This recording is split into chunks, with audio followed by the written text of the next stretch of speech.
د طالبانو د لوړو زده کړو وزیر پوهنتونونو ته د جمهوري دورې کتابونه لرې کړئ. د افغان نیوز قدرمن لیدونکو پر جزئیات هم دلته راسره وګورئ.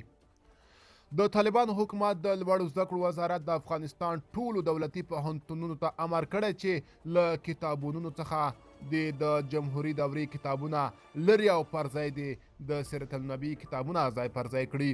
د هغه مکتوب یوه کاپي چې د یاد وزارت د سرپرست ندا محمد ندیم لخوا لاسلیک شوي ازادي راډیو ته رسېدلې.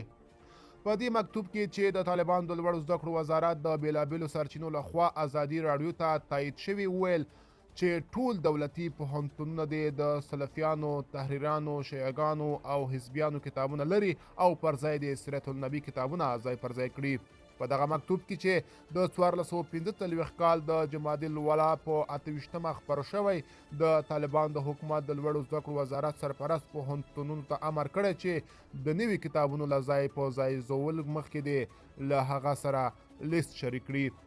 د هیواد په خصوصي پوهنتون کې استاد او د طالبانو حکومت د لوړو زده کړو وزارت د ارشاد او دعوت د ریاست استازی میر ظفر الدین انصاري د پنجشنبې په ورځ ازادي راډیو ته وویل چې دغه مکتوب د یاد ریاست له لارې د افغانستان دولتي پوهنتونونو ته استول شوی دی او ډیر ژر د هغې د تطبیق ډاډ ترلاسه کولو په موخه به پوهنتونونو ته یو پلاوی واستوي.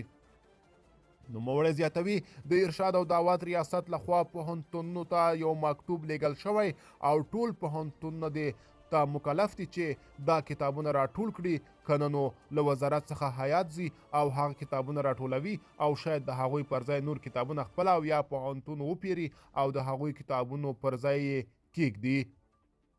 د طالبانو حکومت د لوړو زده کړو وزارت نورې سرچینې ازادي راډیو ته وویل چې دغه فرمان به ډیر ژر په خصوصي پوهنتونونو کې هم عملي شي.